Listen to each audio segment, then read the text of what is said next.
I'm Chris Nessie, host of Behind the Mic, Voices of the EPN, a part of the Education Podcast Network, just like the show you're listening to now. Shows on the network are individually owned, and opinions expressed may not reflect others. Find other interesting education podcasts at edupodcastnetwork.com. Hey, welcome back. Steve here, and today I'm talking with Annalies Corbin, and she is the founder and CEO of the PAST Foundation, whose focus is linking learning to life. Oh, you're going to love this talk. Awesome conversation. So much to learn. And by the way, before you go, it'd be so cool if you helped out the podcast. And I got 3 ways you could do that. Here's number 1. You could tell a friend and share links. Here's number 2. Go to my website and leave a review and subscribe. And number 3, you could click on the link on my website homepage to buy me a coffee. And by doing this, you could donate $1 or $2 to help me address the costs associated with producing the podcast. That'd be so cool. You are awesome. Enjoy the show. It's the Education Podcast, your favorite show, with lots of groovy guests and they share what they know. So crank it up to 10 and let your neighbors know that here's another show with Dr. Steve Milletto. Teaching, learning, leading K12. Teaching, learning, leading K12. Teaching, learning, leading K12. With Dr. Steve Milletto. Dr. Annalies Corbin is the chief goddess, president and CEO of the PAST Foundation. In 2000, Dr. Corbin founded the PAST Foundation, an organization she envisioned could lead the way to connecting scientific research with classrooms, schools, and communities. From a single school partnership in 2006, Annalies has grown PAST supporters across the nation, building a reputation for both transforming teaching and learning by understanding tomorrow's education needs. In 2015, Annalies' commitment to transforming schools led to the development of PAST Innovation Lab, connecting directly with teachers through online professional development courses, MAEd program, and on-site workshops. PAST Innovation Lab impacts more classrooms and expands learning opportunities for teachers and students everywhere. In 23 years, PAST has impacted more than 2,300,000 students, over 20,000 teachers across 42 states, and hosting nearly 20,000 visitors and building hundreds of partnerships. In 2019, Annalies and PAST launched Learning Unboxed. This podcast series highlights industry experts and students talking about the changing needs in the world of teaching, learning, and the future of work. Rather than trying to fix a system that is working exactly as it was designed, this series challenges listeners to join the conversation of how we unbox education and create innovative solutions to better meet workforce needs. Annalies, our focus today is the PAST Foundation, Unboxing Education. Say hi to everybody, and looking forward to talking with you. Well, thank you so much for having me. I'm super excited about our conversation, and I'm hoping that we have a lot of fun along the way. Well, I'm excited about this, and this is cool. And I've enjoyed listening to your podcast. I'm a subscriber, and we'll talk more about it in just a little bit, and learning more about the PAST Foundation. So, Annalies, what do you believe is the purpose of education for children? Let's start on a really simple question, right? I don't know how simple that is, but the reality for me is my hope for the world of education is that the purpose there is that we are really trying to create these well-rounded citizens of the world, individuals that come out of whatever educational system that they are in, feeling like they have something to contribute. They've got a lot of ideas and they know how to function in society. That is awesome. I was joking because I really think there are a lot of people out there that have a lot of thoughts about education, but never thought about why we do what we do with, what its purpose is. So thank you so much. Sure. All right. So what do you think is something that's wrong or broken about the way that schools focus now? I think that fundamentally, I think that school today is not broken, but it's obsolete. And the reason I say that is because it's functioning exactly as it was designed about 150 years ago, right? The problem is it's just no longer relevant in the way that we need it to be relevant for our students today, the communities we live in, the place that we are in the world. And so I think that fundamentally the thing that has to shift is we have to be willing to reimagine, and we have to be willing to step back and say, just because we've always done it this way doesn't mean that's what we should be doing moving forward. And instead, we need to create an opportunity and an ecosystem of learning that is really going to benefit students today and tomorrow and the communities in which they live.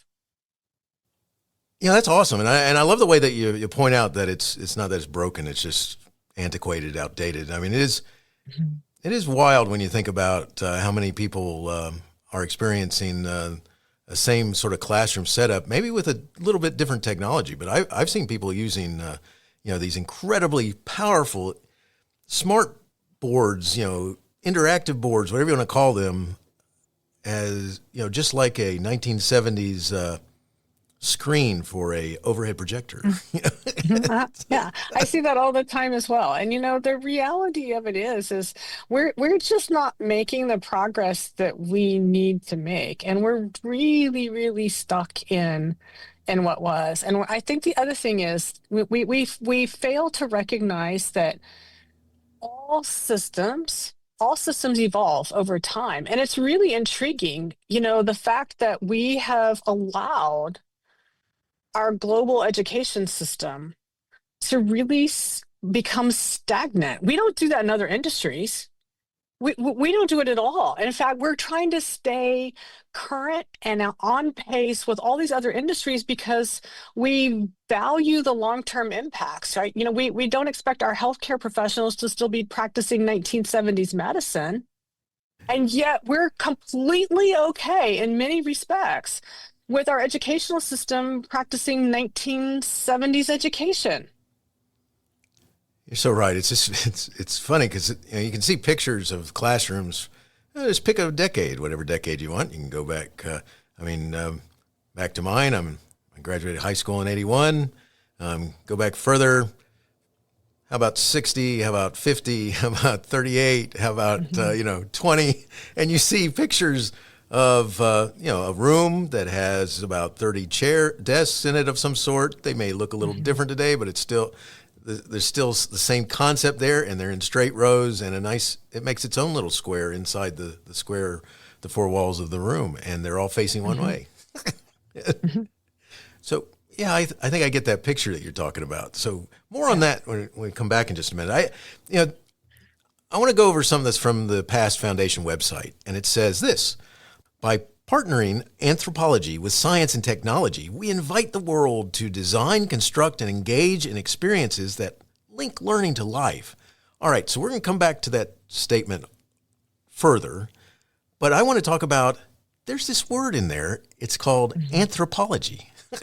So tell us a little bit about what that's the study of and how that got included into your foundation here. Sure. And it's a great question. I get asked this all the time. Folks are like, what on earth does this have to do with the world of education? Anthropology is the science of humanity, right? I'm an anthropologist, so that's sort of how it sort of all got rolled in, right? But the reality of it is we're trying to create a change dynamic within a system that is all the pieces and parts and the processes, but what's at the very center of all of it? And that's people. And if we don't understand the background experiences, the places that people come from, the interactions between humans and the environment and the systems and technology, we are never going to be able to create solutions to the educational problem, if you will, if we don't recognize that at the end of the day, it's people that we're trying to have a profound impact on. And anthropology provides a mechanism by which we can study all of the ologies that are out there, right? Come to play within that heading, as well as all the technology and all the systems and all the environmental components. And so anthropology is just uniquely positioned to say we understand the human world. And by understanding that human world, then we can create potential solutions. We can reimagine, we can throw stuff out, we can add new things in, we can run and stay abreast of technology in real time rather than waiting for it to just suddenly be forced upon us, and so on. So that's my anthropology. Gotcha. That's awesome. Let's go back to the statement that I read off your website. By partnering anthropology with science and technology, we invite the world to design, construct, and engage in experiences that link learning to life. All right, so what do you mean by linking learning to life? I think that gets at the heart and soul of what we try to do at PAST, is to say, look, there is a lot of amazing work that's going on in the world of education. There are incredible teachers and programs and schools all over the world. They're not all not doing great things. There are a lot of them that have fallen behind, that really are in that sort of obsolete space, but there's an awful lot of things that are out there that's not the case. And when you really sort of peel back all the layers, what you find is in the programs that are working, that are sustainable, that are engaging the kids can see themselves in what's being taught. The kids can see themselves in the future of the learning that they're doing, because the learning itself is linked to the lives they're living. It's relevant to them. It's locally derived. It has meaning and understanding for the participants.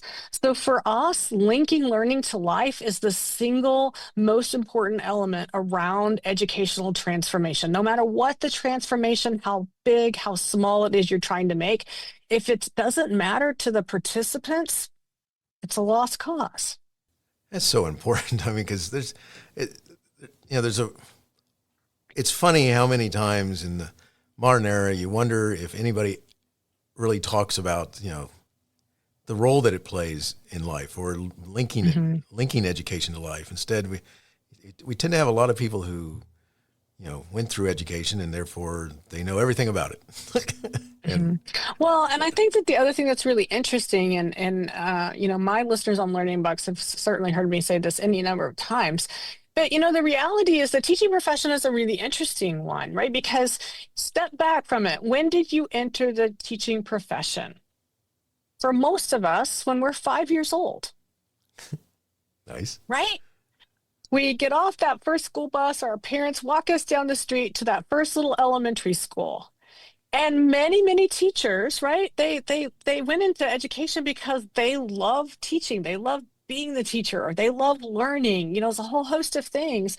But it's all wrapped into this idea that I entered at 5 and I'm going to stay there through my whole career, which can be an incredibly powerful thing. But it can also be a very narrow thing if we're not careful.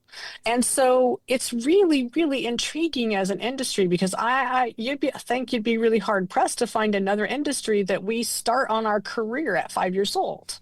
Very much so. That's, I'm not so sure many other people ever think about yes, at 5 I was thinking about, I like this, but nice, yes. But think about what that means for you, right? Or for an educator that, it may be that you have summer jobs in your high school or even in college, and you go off and do other things. But the career that you've been embedded in carries with you from all those young years. And the first way we teach is we emulate the favorite teacher that we had along the way, which is a great place to start, but may not be the current way that we really want to structure and set up the learning experience for those that are with us all day long. But we don't have another experience to draw on because we weren't out in industry necessarily. And some are, like I said, it's not a universal, but I think that it's an element that has really, really influenced the way the discipline of teaching as a whole has really progressed, especially in the last 50 years. We're going to talk about, what type of linking to learning to life and how that looks and all that here in just a second. But before I go there, you're the founder and CEO of the PAST Foundation. I mean, why'd you create the PAST Foundation? I mean, and what I really mean here is, what made you see it through? What made it go from an idea to say, we got to make this happen? Yeah, it's a great question. Like you, I love teaching, and I taught in post-secondary and higher ed. And, and I'm applied as an anthropologist, specifically, I'm an archaeologist. And so that means I'm an applied research science, right? And my colleagues from around the world in all manner of applied research sciences, chemistry, biology, psychology, all of these different fields of study, we would get together from time to time, at global conferences and meetings or convenings. And we spent a lot of time talking about the students that were coming into our undergraduate, our graduate programs, or into our labs as their first jobs after they've completed their degrees.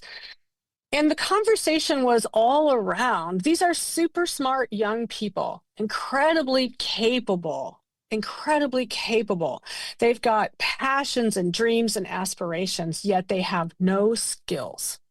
They don't have the skills that we need or the skills that we feel like they should have at this point in their journey, their educational journeys, their life journeys, or their career journeys. And so we spent a lot of time talking about why do we think that that has happened? And so the PAST Foundation was really born of those conversations around, well, when we really started to ask the questions, business and industry blamed post-secondary blamed K-12, and K-12 blamed parents or community, right? Nobody was taking ownership of the problem or the disconnect. And we were just asking the same old questions about why it was happening or how did we get here that we had been asking for the past, several decades. And what we realized as a collective group is that if we come to this from a non-K-12 or traditional educational lens, and we ask a different set of questions, could we in fact come up with a different possible set of solutions? And that was how the PAST Foundation was born. And then the second part of your question, why would I persist? Because I'm a glutton for punishment, right? I think at the end of the day, part of it is because I just really, really love the opportunity to work with passionate people, both adults and students, who want to do something differently. It's exciting and it's fun. And at the end of the day, it makes a difference. When you can just watch a child that, an educator or community was saying, this one's troubled or they're just not making progress, just blossom and be the next leader and taking on incredible things. It's incredibly rewarding. So much so. And looking and listening and at the descriptions of things you got going on, oh, yeah. I'm in my 38th year. And actually, I'm in my 39th year, just finished my 38th year. And it makes me want to go back. Let's go start again, all right? This is cool. That's so awesome. All right, so something that really speaks to all of what you do is the PAST Foundation Innovation Lab. So tell us what it is, and could you also mention the portable innovation labs? Sure. So the PAST Foundation in 2015, so at that point we have 15 years in, we've been working all around the country and other parts of the world, and we had seen some of the best innovations in education. We saw some really disastrous failures, and we saw a lot of epic, what I would call near misses. And in the conversations and in the work around the globe, as we were rolling up our sleeves and saying, what if? One of the things that I heard over and over again from the folks that we were working with is, I get what you're saying, and I believe that it's possible, but I just can't imagine what it could look like or what it could feel like if we were to do what you're talking about. And so we decided that the time had finally come to put a stake in the ground and to build a place where folks from around the world could come and see the type of education that we're advocating for in action. That's one element. And the second piece is, at our hearts and souls at the PAST Foundation, the thing we love the most is education R&D. And I would argue that the PAST Innovation Lab is an education R&D, a prototyping facility. It's an independent place. In the US, it's the nation's first independent one, so not tied to a university or a corporation, and where we come together with K-12, post-secondary, business and industry, other organizations, And we co-design potential solutions. It's that R&D, right? It's that research and development around just wicked out on the edge ideas or solutions to making a change. And because we're not a K-12 school, and we're not affiliated with a single entity, but many, many entities, right? What that means is we have the latitude to be as creative as we want, and to be able to try things that schools would love to do, but they just don't have the time in the day or the expertise or the personnel, so on and so forth. But we can do that. Right. And then what we can do is then through our partnership with them, hand them on the flip side, a fully formed new program completely designed to engage students. And they just literally take it, we train them how to run it, and off they go. And we go and we design the next thing. That's what happens there. That's so awesome. I love it. That's giving me chills right now. I love it. Love it. Love it. That's exciting. And that's, as I was reading about the Innovation Lab, I'm like, oh my gosh, man, I got it. And there's actually a building in Ohio, right? Mm-hmm. It's 32,000 square feet of education R&D prototyping. And we have Past Foundation as a nonprofit. We live in that 32,000 square feet. We have several school and residence partners. So we have students and teachers in the building every day, all day. We have business and industry partners that come and do residencies, sometimes long-term, sometimes short-term, in the building with us. And we all live and design and teach and learn together in real time. And we have an entire research division. So that means that we're studying what we're doing in real time. We do not want to get to the end of whatever it is that we're doing to say, well, that didn't work. Because kids are in the middle, right? Because we're not designing anything in the vacuum. The kids are with us. They are co-designing with us, and they are testing and experiencing.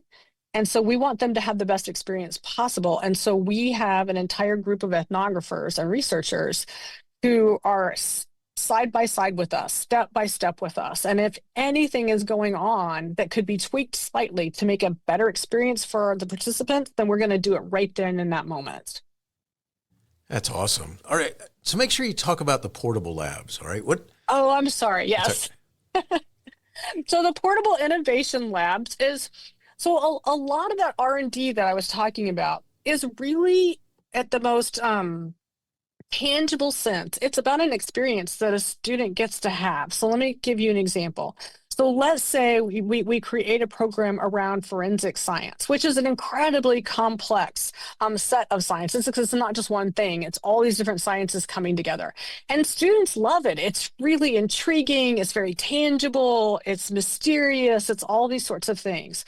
And so we will, as part of the way we do R&D, we will build out a program. Maybe we're going to build out a high school pathway, just as an example, right? For students to get early access in high school to what forensic science is, not just as a class, but an entire pathway. So they'll spend 2 years going through a forensic science program that is early college-based, perhaps, or filled with industry stackable credentials.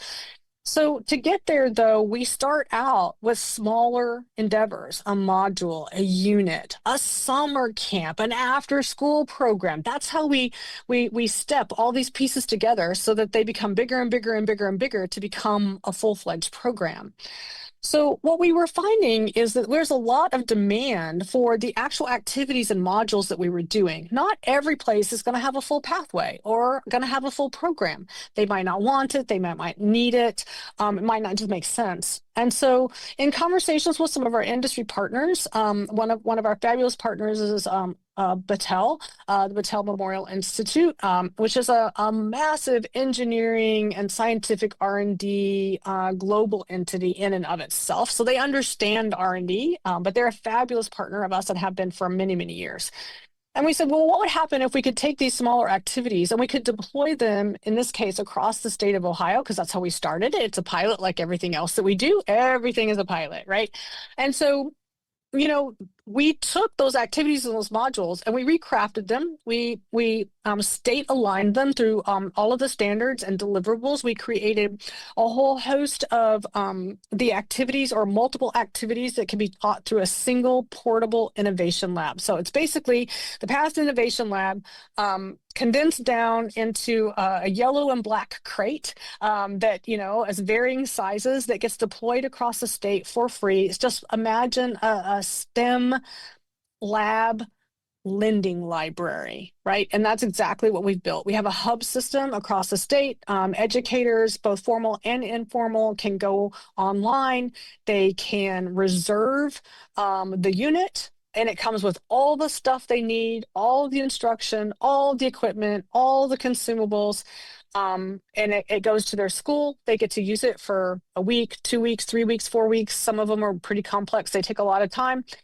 And the educators get to use these, not in addition to what they're teaching, but ideally you'll swap out something you're doing because it's all standards aligned, and we can map it with you, and you can teach it in place of, and it's 100% hands-on. And it's also transdisciplinary because we know that teaching math for the sake of teaching math isn't going to help a kid understand how to apply the math that they just learned, right? And so forensics, again, is another great one because forensics is going to have a lot of history and humanities built into it. It's going to have a lot of science. It's going to have a lot of mathematics and so on. So that's what those portable innovation labs are. We're pretty proud of them. It should be. That's cool. I love it. I was reading about it. I'm like, I'm going to ask a question. I'm going to not stop at the door of the innovation lab. I'm going to go to the portable ones as well. Yeah. That's cool stuff. And there's 40 some odd, 42, I think, at last count of these, and they are K12, pre-K12, actually. So we've got some that are for the littles and some that are for upper elementary and middle and high school and so on. And it can be everything from as simple as something called forensic fairy tales, for example, right? Or as complex as additive manufacturing and advanced 3D printing of metals. And like, if you don't have the 3D printers that will print the kind of thing you need to print, you're going to get a case of 3D printers are going to show up in your classroom. That's awesome. Oh, yeah, it is. It's the best, and they are loved and beloved in the state. And so the next iteration of those is we're going to try to figure out how to make them available nationwide, so that school districts, for example, could choose to purchase entire sets and deploy them themselves, right? Because all the stuff is there. You can deploy them across your own district through your central receiving and so on and so forth. They could be spread around, or as we can spread to other adjacent states and so on. It's a big endeavor, but it's one that I think is worthwhile. Most definitely, and that is cool and good. All the best about expanding that, because that'd be cool to be able to do that nationwide. So nice, I love it. All right, so one of the things you kind of touched on just a little bit as you're mentioning some stuff I want to come back to, which is you have summer and after school programs. All right, so why would a parent want to make sure their child had access and attended one of these?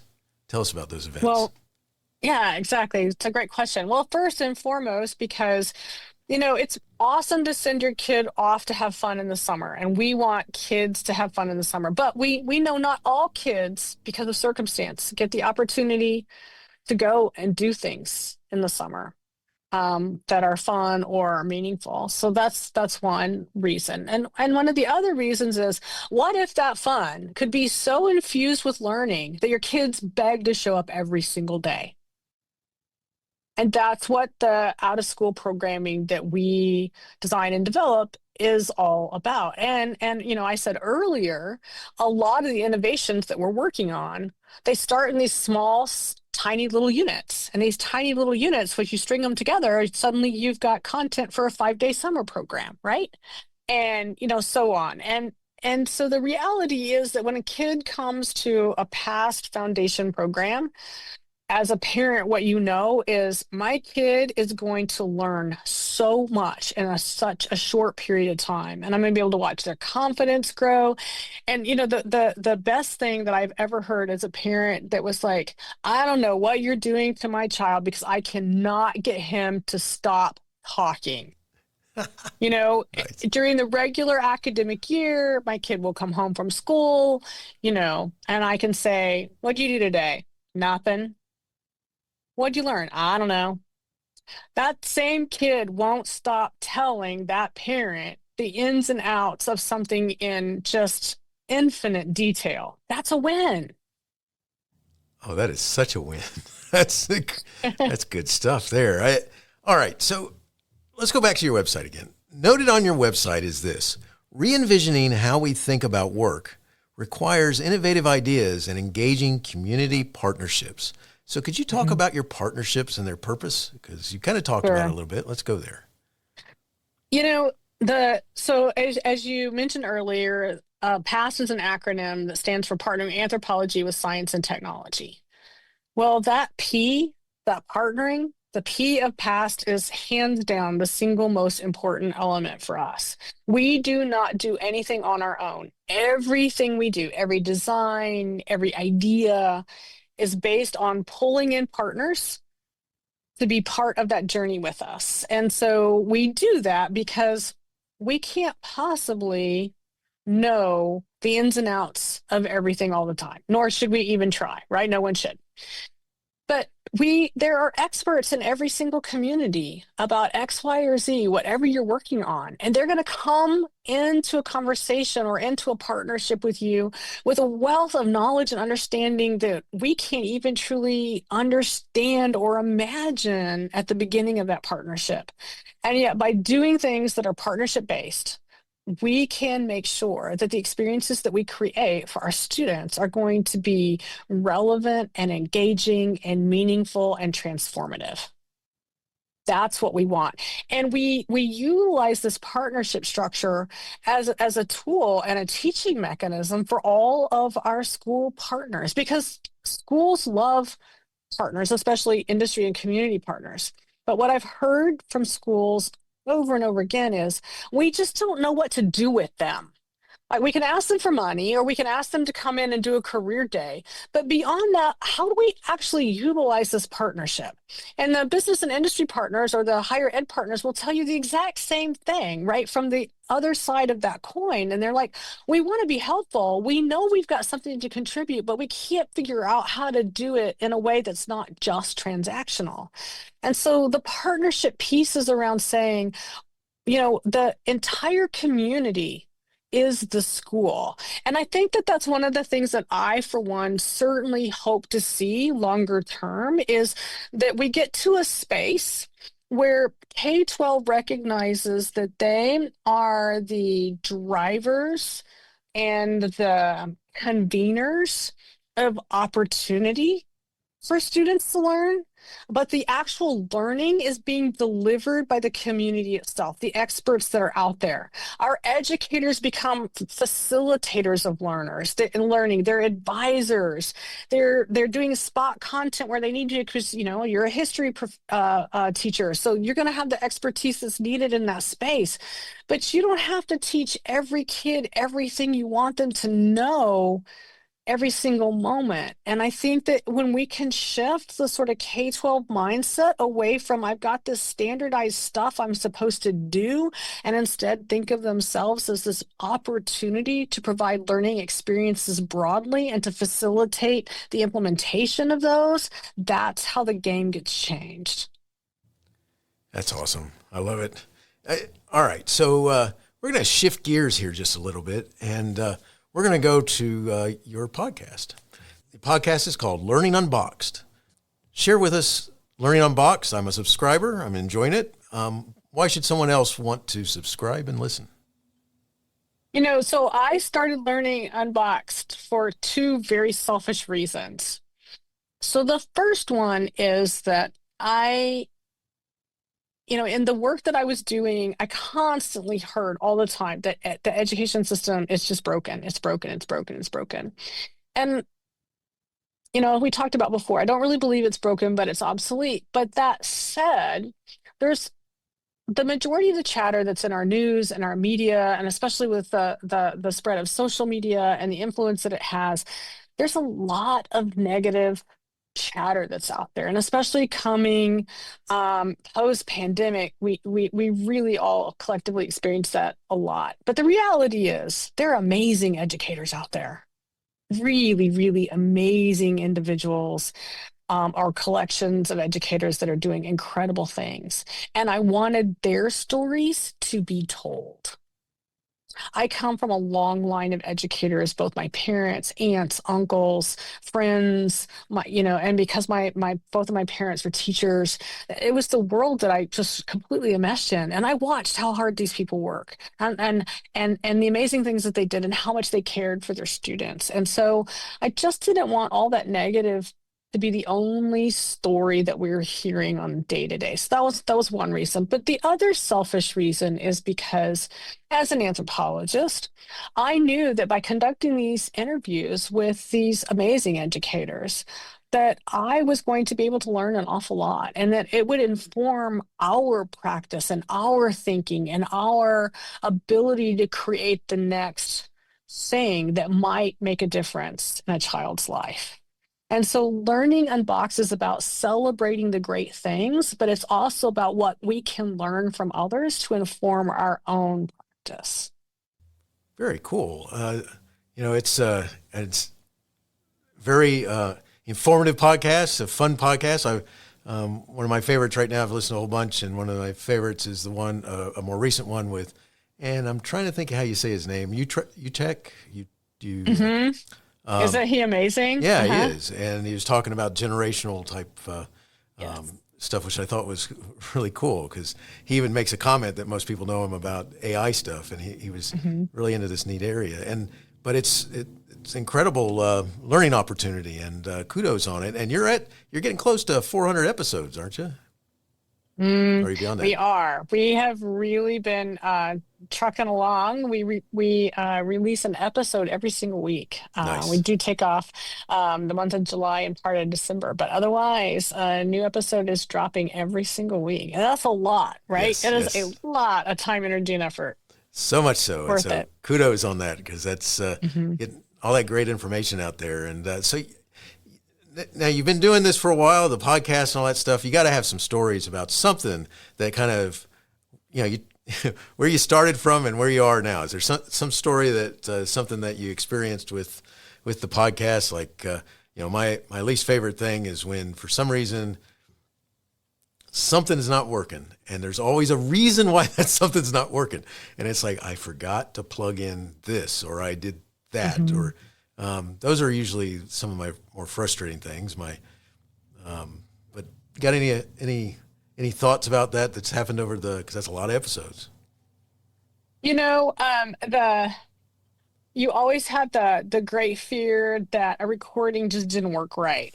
And you have this incredible conversation with amazing people. And yes, we can go and do the interview again.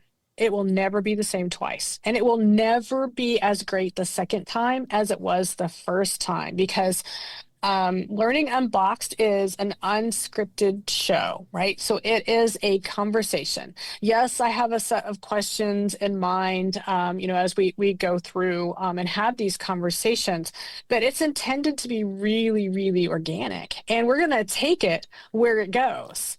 So you can't really replicate that, because it's a conversation, just like you and someone on the street or somebody that you meet, and you're going to talk about a thing.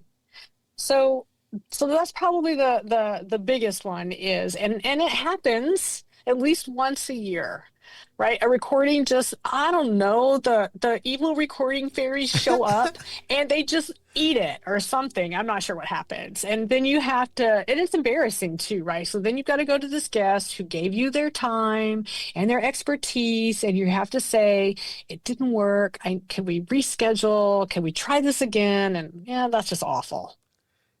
Really is. I know that feeling, and it's like, hey, remember me? Yeah. Well, we really need to redo your show. Well, not only do we really need, we have to, because anyone else is going to hear it. Right, exactly. There's nothing here. It's true. One of the coolest things I think about podcasting, period, though, is that for the longest time, this type of equipment would be so unaffordable. Oh, yeah. not so long ago, and Hmm. and so you really have the ability to have your own radio disc jockey, whatever it is you're trying to do, and which is a cool stuff. So thanks for sharing that. Hmm. Yeah.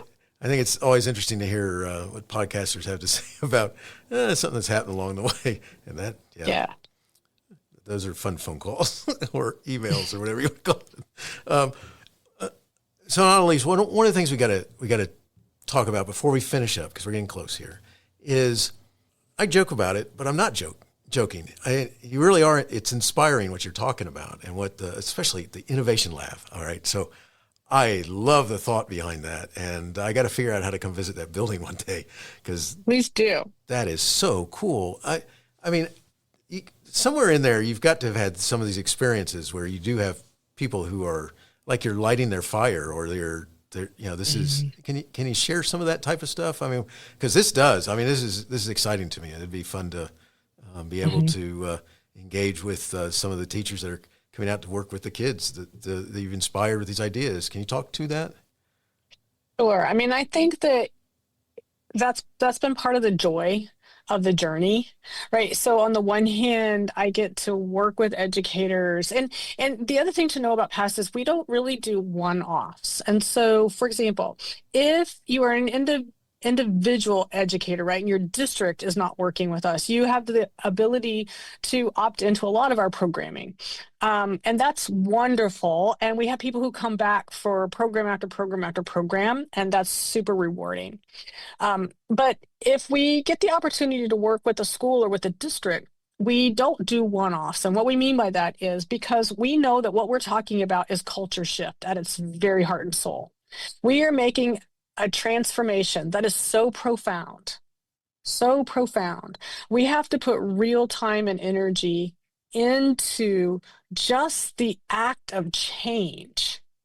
Right, that culture shift has to really take hold, and that's a 3, 5, or 7, sometimes 9-year endeavor. It's not quick, right? Because you have to get an entire system to stop doing what it was designed to do and reimagine it as something else, and then go do that something else. So I say all of that as the preface to your question because some of the most profound things that I hear from educators is, this was so hard, right? So one of the things that we advocate for is fully applied, hands-on, transdisciplinary, problem-based learning. That's the instructional or pedagogical model that we're trying to get you to.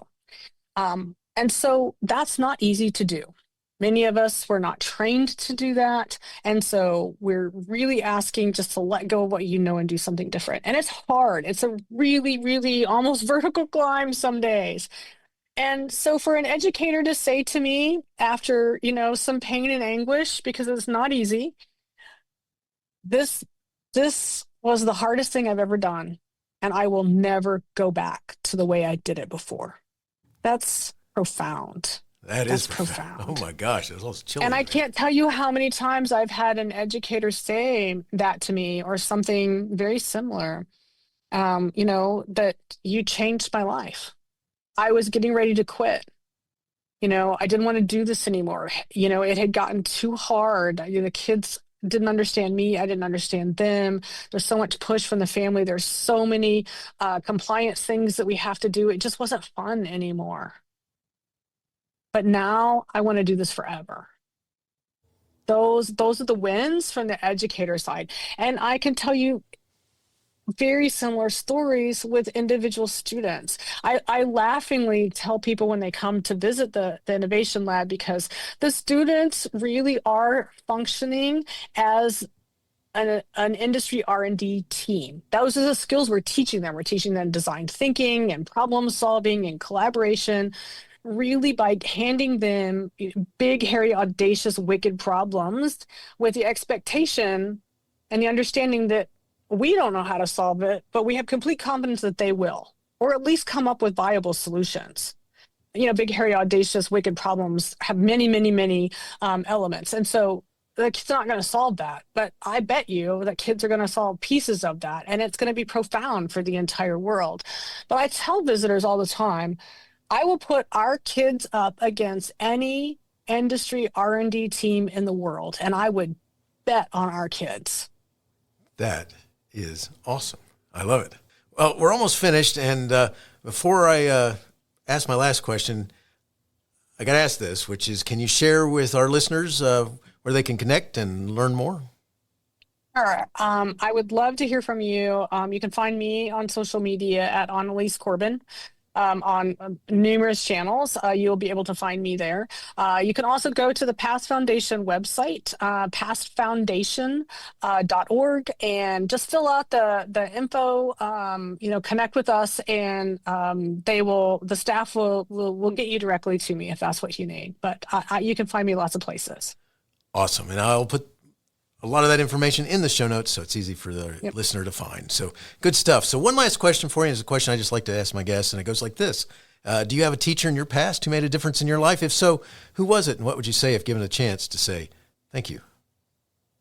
So I think I mentioned that both of my parents were teachers. My mom was a first grade teacher for a million years, and she had two incredible best friends, a third grade teacher and fourth grade teacher. And so, of course, I didn't have my mom as a teacher, but I did have her two friends, Vicki Moon Merchant and Gracie Rocha. And together, the three of them, they were almost inseparable. And I got to spend an awful lot of time watching them design and develop the things that they were going to do for their students. And when I had the opportunity to be in Gracie's third grade classroom or Vicki's fourth grade classroom, I got to really experience what I got to watch them design and build from the user perspective. That was profound for me in many, many ways. And so I'm really grateful to the three of them for having the courage to just not care sort of what the mandate was, but to really care about creating these incredible opportunities for their kids. And I was one of those learners. I loved school. It was fun. I didn't hate school until high school. But in elementary and middle school, it was loads of fun because I was engaged. It's so telling and so powerful. I love it. Well, thank you so much for sharing. Annalies, thank you so much for talking with us about the PAST Foundation and linking learning to life. I love that. What an awesome focus, and I'm wishing you the best in all you do. Well, thank you so much for having me, Steve. It's been a pleasure. Hey, you have been listening to Teaching Learning Leading K12, a podcast to help you help kids achieve their dreams. Teaching Learning Leading K12 is a member of the Education Podcast Network. Podcasts for educators, podcasts by educators. Teaching Learning Leading K12 is a member of the podcast network based in Canada called VoiceEd Radio. VoiceEd Radio, your voice is right here. The opinions expressed on Teaching Learning Leading K12 are those of the guests and host. Teaching Learning Leading K12 is intended to share ideas, advice, and suggestions. Teaching Learning Leading K12 is produced for educational purposes. Hey, thanks for listening. It would be awesome if you visited my website at stephenmiletto.com and connected with me, left a review, and listened to more episodes. And by the way, you could also share it with your friends, with your family, and your colleagues. Thanks so much. You're awesome.